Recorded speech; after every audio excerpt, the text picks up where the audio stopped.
Oke. Jadi pertama-tama kita panjatkan puji syukur pada Tuhan atas acara kita boleh terselenggara dengan baik pada malam hari ini. Perkenalkan, nama saya Lardis Simanulang, juara Sodok Pahon nomor 14. Saya sebagai Sekretaris Umum di RNSBI dan asal saya dari Karasimangulampe. Tinggal sekarang di Bekasi, mengalak buru nirajai buru hariaja, di bahasa Tuan Tulu Danak, saya ada buru dua bawa. Saya mengucapkan terima kasih atas acara yang baik ini yang diselenggarakan oleh bidang pengembangan SDM dan kepemudaan, yaitu kepada Paut Puniba Pak Kristi Joni, bahwa sesuai dengan rapat kita sebelumnya bahwa kita sepakati akan memberikan penghargaan atau katakanlah si palas roha untuk anak-anak kita yang masuk ke perguruan tinggi negeri. Nah, atas kerja keras dari bidang tersebut sehingga dapat terdata secara fix, yaitu 24 orang anak-anak kami yang masuk perguruan tinggi negeri. Secara pribadi atas nama Pungwan, dan tadi juga saya mencoba menghubungi Abang Ketua Umum Dorgis Menulang, beliau kurang sehat. Tadi sih bilangnya ya kalau memang agak mendingan nanti saya akan coba join katanya, tapi nampaknya nggak bisa join. Atas nama pengurus dan atas nama seluruh keluarga besar Raja Napasang, Simanulang Lubari, Nair Nauli Burusiat Turi, kami mengucapkan selamat dan profisiat untuk anak-anak kami semuanya, baik buru kami, anak kami, BT kami semua sudah diterima secara definitif di perguruan tinggi negeri di seluruh Indonesia. Tepuk tangan dulu untuk anak-anak kita semua. Nah, pada malam hari ini, tadi kita sudah sama-sama mendengar bagaimana khutbah yang sangat luar biasa dari Bapak Tua sebagai Waketum. Kalian adalah history maker. Kalian adalah pencetak sejarah di dalam RNSB. Memang sebelum-sebelumnya sudah banyak generasi muda kita yang masuk perguruan tinggi negeri. Tapi kenapa dibilang bahwa history maker itu adalah kalian? Semenjak RNSB berdiri pada tanggal diresmikan tanggal 29 Oktober tahun 2020 tahun yang lalu, kalianlah yang penerima pertama penghargaan itu. Dan tolong dicatat bahwa penghargaan diberikan bukannya kita banyak uang, bukan. Kita mengerti bahwa RNSB berdiri lebih selama 1 tahun lebih, dan semenjak resmi dan saya juga mohon maaf ini, salam hormat untuk penasihat Abang Opupul ini ya, mohon maaf Bang. Ada penasihat kita di sini, mohon maaf. Ya Abang ya, oke mohon maaf. Ini penasihat, salam hormat Bang.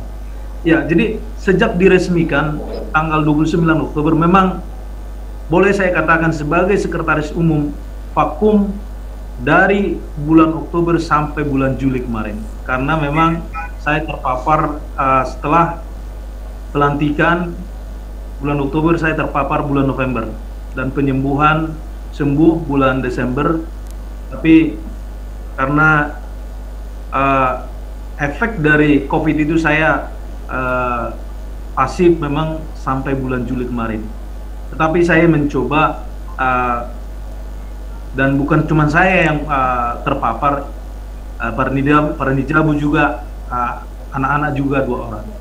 Nah, saya melihat selama kevakuman itu banyak suara-suara yang menginginkan atau paling tidak apa sih yang diharapkan RNSBI berdiri. Nah, saya mendengar itu, akhirnya bulan Juli akhir kemarin saya coba dengan segala motivasi, dengan segala semangat. Nah, dan kebetulan momennya adalah penerimaan mahasiswa melalui jalur mandiri atau UMPTN atau apa ya, SBTP apa ya, UMPTN ya, dan ada anak-anak kami yang masuk. Jadi penghargaan ini kami berikan untuk anak-anak kami. Tujuannya adalah pertama, kami bersyukur kepada Tuhan bahwa kalian 26 orang, meskipun saya melihat di sini yang hadir dari 26 ada nggak separuhnya hadir, Pak Kristi? Ya, sepertinya ada. Ya, oke, puji Tuhan. Mungkin seperti yang dibilang di awal acara tadi, mungkin karena biasanya menggunakan Zoom, tapi ini adalah Cloud, mungkin ada sedikit perbedaan memang. Jadi mungkin di situ aja masalahnya. Mungkin mereka pingin ikut acara kita ini. Nah, pertama kita bersyukur pada Tuhan, kalian diterima di perguruan tinggi negeri. Itu yang pertama. Yang kedua, kita memberikan motivasi kepada kalian untuk lebih giat belajar, untuk lebih bersemangat. Karena ini adalah bukan dari akhir segalanya, bahwa ini adalah awal dari segalanya. Kalian diterima, ada yang di ITB. Siapa yang di ITB ya? Saya lihat ada di ITB jurusan teknik sipil dan teknik lingkungan. Erlina. Ya, kebetulan saya teknik lingkungan ya. Saya nggak tahu dia mau di apa bidangnya nanti, jurusannya teknik lingkungan atau teknik sipil, saya tidak tahu. Ya. Nah, ITB, IPB, ada Mula Warman, ada ITERA, Unimed, USU. Nah, nanti kalian bukan cuman membawakan pribadi masing-masing, tetapi membawakan nama besar Raja Napasa. Itu harapan kami. Itu yang ketiga. Lalu yang keempat, kita memberikan ini, ini adalah untuk motivasi adik-adik kalian. Udah, Mak. Mungkin sekarang 26 orang, tapi kita lihat 20 tahun depan 30 orang, 40 orang, sebanyak-banyak. Dan mohon maaf, bukan kita meremehkan atau tidak mengingat anak kita yang masuk perguruan tinggi swasta, tidak, bukan. Kita juga bersyukur. Tetapi sekarang ini perguruan tinggi negeri ya sangat diminati banyak orang. Karena apa? Untuk menuju, kalian lah udah tahu ya kemarin bagaimana perjuangan kalian masuk ke perguruan tinggi negeri, ya, tes segala macam, ya, istilahnya masuk perguruan tinggi negeri itu adalah lubang jarum. Karena apa? Ratusan ribu pendaftar, ratusan ribu pelajar dari seluruh Indonesia untuk menuju mungkin ratusan perguruan tinggi negeri dan ribuan fakultas-fakultas yang disediakan. Tapi dari paparan Raja Napasang, kalianlah yang terpilih. Kalianlah history maker itu. Kalian adalah tonggak sejarah itu. Kalian adalah awal dari bagaimana RSBI berdiri. Kalian sudah katakanlah paling tidak ada yang akan kalian ingat nanti, oh saya sudah mendapatkan. Dan saya melihat, saya sangat senang bagaimana testimoni itu kalian bikin dengan motivasi, moto yang disebutkan itu untuk generasi yang berkembang, yang saya lupa. Tapi saya sangat senang dengarnya. Itu adalah motivasi yang sangat besar. Saya mencoba menceritakan kepada kalian, dan ini mungkin saya agak sedikit panjang, supaya juga nanti perjalanan kalian masih panjang. Saya dari Bakara, memang dulu saya STM di Bali J, saya dulu PMDK ke IKI Padang, sekarang Universitas Negeri Padang. Dulu tahun 93 itu, kalau PMDK itu, apalagi kita ke IKIP, wajib jadi guru. Sementara dulu saya nggak mau jadi guru. Akhirnya apa? Dan dulu saya bilang sama orang tua saya, kalau saya kuliah di perguruan tinggi negeri, silakan, Bapak sekolahkan saya. Tapi kalau saya kuliah di swasta, saya akan kuliah sendiri. Ya udah, waktu itu namanya UMPTN ya, Sipen Maru ya, kalau dulu zaman kita Sipen Maru. Ya saya dari STM nggak mungkin lah bersaing dengan SMA ya, karena dulu kita STM itu paling belajarnya misalnya kimia hanya sampai kelas 2, fisika hanya sampai kelas 2 juga, bahasa Inggris ya hanya begitu-begitu aja. Tapi saya ambil Sipen Maru ke Medan, saya ambil USU karena dulu ada sistem C itu 3 pilihan. Satu USU, satu memang tinggi-tinggi semua, saya ambil UI. Lalu ada memang di luar itu saya ambil kalau nggak salah Undip dulu, satu pun tidak masuk. Karena apa? Ya memang setelah saya lihat ujian yang testing Sipen Maru itu sangat jauh, tidak ada satupun, ya ada, cuman tapi yang kulit-kulitnya doang yang saya pelajari waktu STM. Apalagi matematika, ada turunan segala macam, hanya kalah.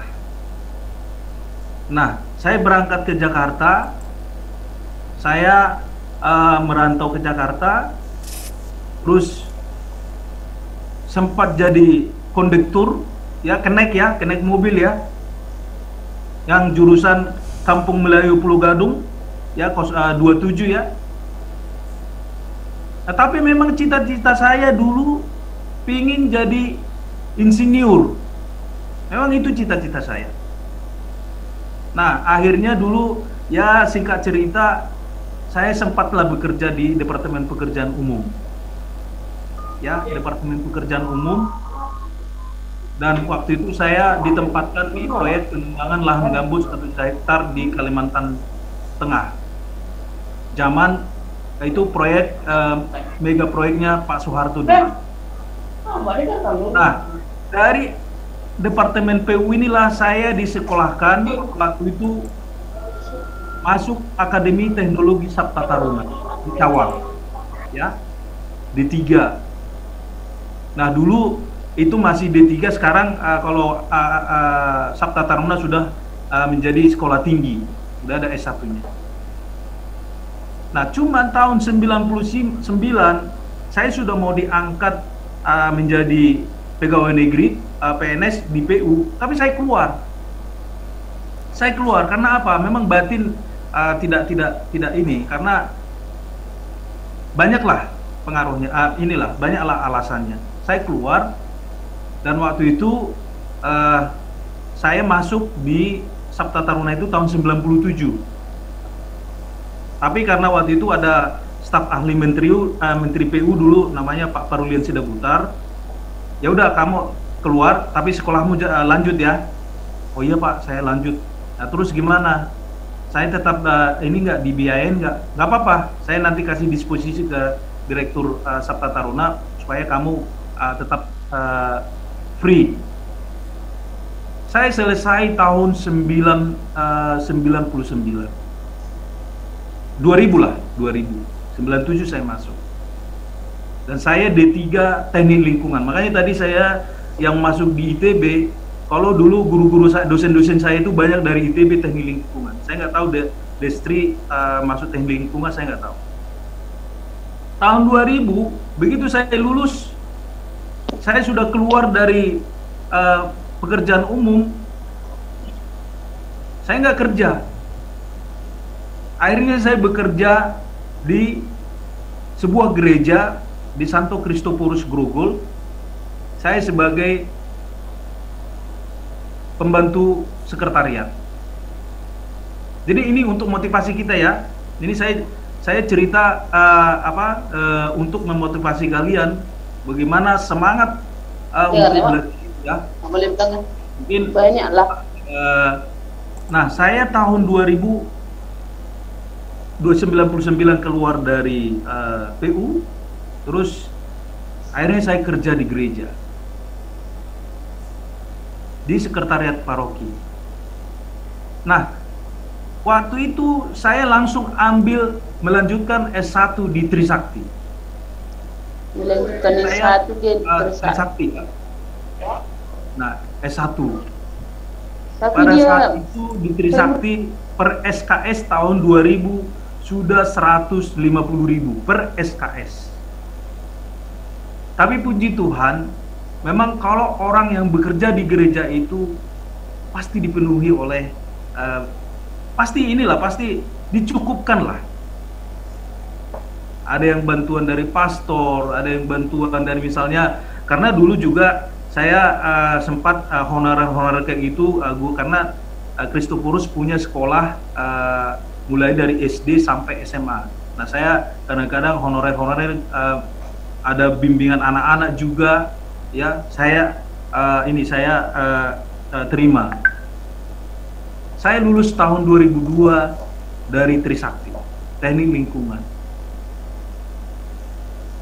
Selama menyelesaikan S1 sambil kerja sambil kuliah, apalagi Teknik Lingkungan banyak juga tugas-tugas ya, menggambar segala macam, ada distribusi air bersih, macam-macam lah ya.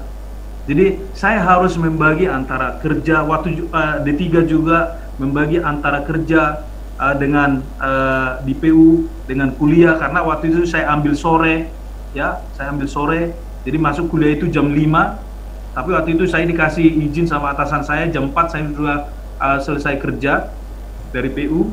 Saya mulai masuk kuliah jam 5 sampai jam 10 malam. Ini motivasi untuk kita. Kalian sekarang dapat diterima di perguruan tinggi negeri. Manfaatkan itu sebaik-baiknya. Kalian sekarang fokus untuk benar-benar hanya kuliah saja dulu. Jangan pikirkan yang lain-lain.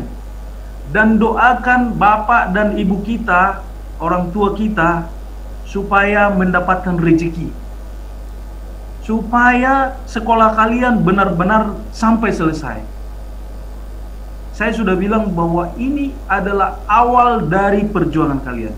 Begitu selesai kuliah nanti, mau kemana?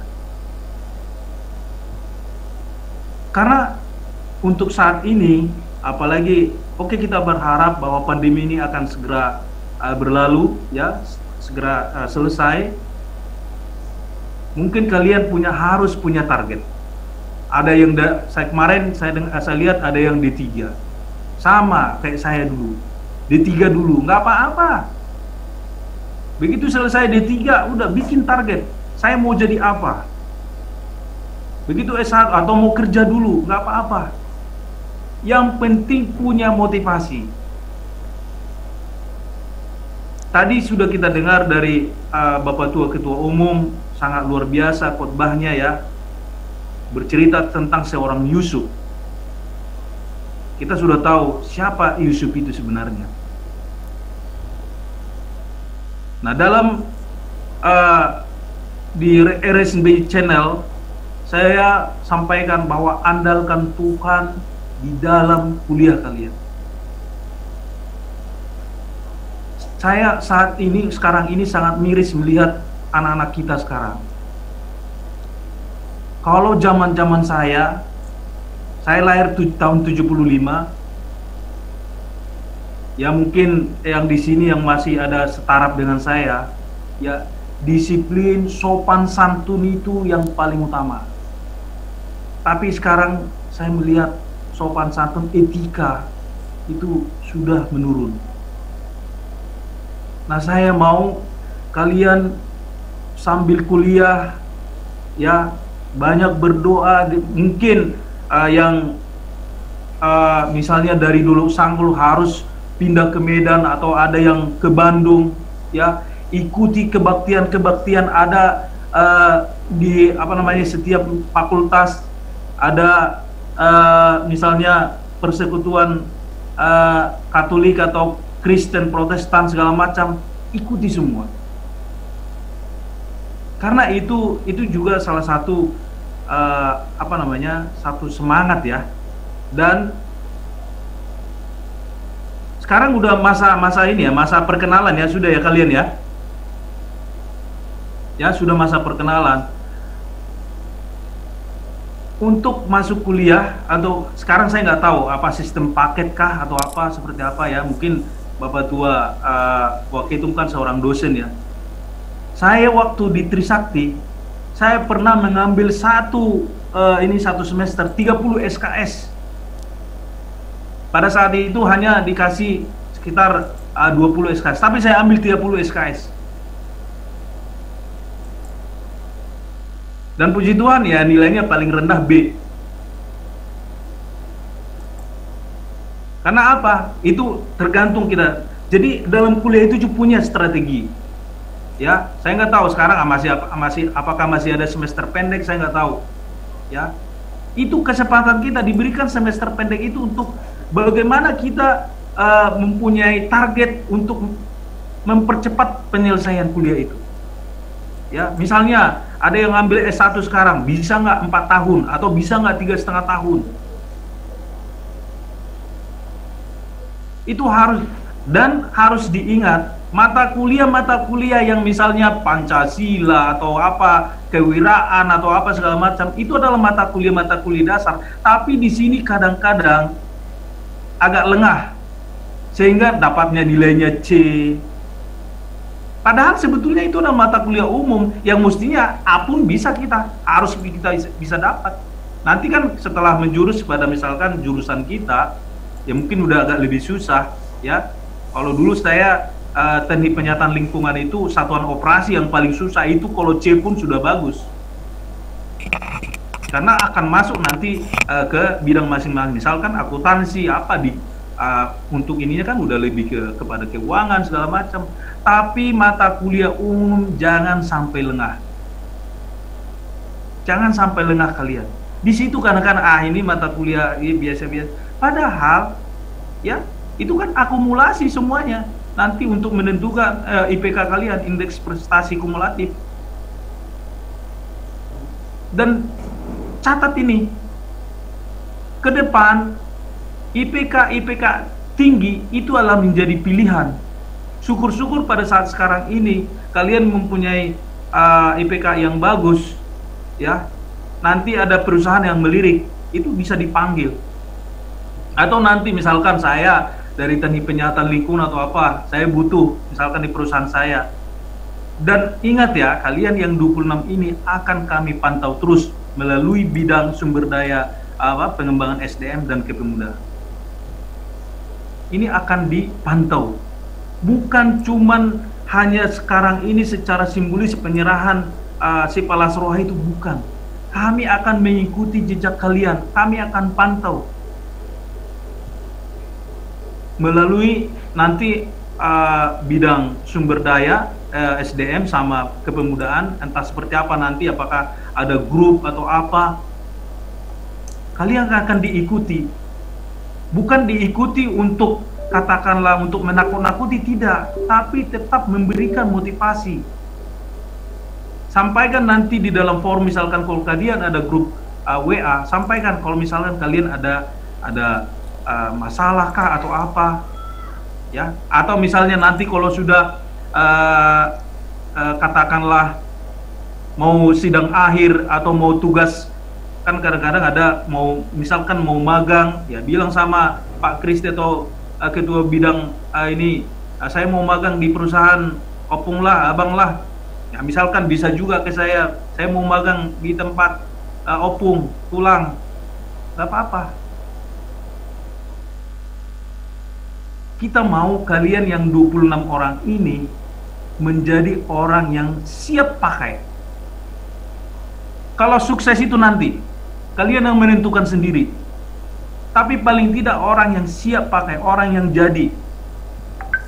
Jangan sampai kami dengar kalian ada cerita-cerita banyak orang kita, orang Batak, apalagi yang yang kuliah di daerah Cawang sana, ada DO atau mahasiswa abadi. Janganlah. Ya. Kalian harus bisa, misalkan ada S1 bisa 3 tahun, ya, bisa 3 tahun, 4 tahun paling lama, itu punya target-target sendiri, bagaimana menyelesaikan kuliah itu secepat mungkin, karena ada itu dikasih, setiap universitas menyediakan itu. Nanti ada yang lebih ini lagi dari ketua bidang yayasan yang lebih mendetail lagi. Tapi itulah harapan kami sebagai pengurus RNSB, harapan kami sama kalian cukup tinggi. Nanti juga saya nggak tahu untuk yang sudah sudah semester 4 dari semua mahasiswa Rajana Pasang yang sudah misalkan semester 4 mau digabung segala macam akan dipantau juga, karena kita mau ini generasi muda ini yang mau kita kembangkan, karena kalianlah harapan kami ke depan. Kalau kami ini sudah mentok. Dan ingat ya, kejujuran itu adalah hal yang paling utama. Jujur harus dibiasakan sekarang, jujur. Ya kalau misalkan dapat nilainya D, ya kasih tahu aja, meskipun bapak kita, orang tua kita, ya ini dapat saya, ya janganlah sampai D lah ya. C, ya udah ngomong aja D, apa masalahnya? Terbuka. Karena nanti kalian misalkan dari dulu Sanggul ke Medan berarti harus ngekos, atau katakanlah ke Jakarta harus tinggal di tempat orang famili atau keluarga, berarti harus menyesuaikan diri. Orang ngekos sudah berdiri di atas kaki sendiri, ya. Oke lah, mahasiswa namanya mahasiswa, berarti dia sudah menentukan sendiri, tapi harus menentukan yang positif. Tantangan ke depan akan semakin lebih banyak. Jadi itu harapan kami kepada anak-anak kami semua, dan kami yakin dan percaya kalian adalah anak-anak yang punya motivasi, punya keinginan yang kuat, ya, punya harapan-harapan dan cita-cita yang tinggi. Kita harus punya cita-cita dulu. Kalau nggak ada cita-cita, ya hanya levis, hanya selu aja. Kalau saya dulu nggak bercita-cita seorang jadi insinyur, saya nggak bakal bisa memperjuangkan saya harus kuliah atau seperti apapun caranya. Enggak, karena kita punya cita-cita dulu. Nah kalian misalkan yang akuntansi, oh saya mau seorang accounting, yang ini yang hukum, saya mau seorang pengacara, itu harus punya dulu. Dan ingat ya, dari awal sekarang kalian harus mempersiapkan diri dengan baik. Jangan sampai remehkan mata kuliah awal. Itu banyak yang terlena di situ. Semua kegiatan-kegiatan kemahasiswaan ikuti. Saya dulu waktu masih kuliah, meskipun saya kerja, saya ikutin rokris, kerohanian Kristen saya ikutin. Bahkan ada biasanya itu kita karena teknik lingkungan ya, saya ikut organisasi walhi dulu, wahana lingkungan hidup, saya ikut.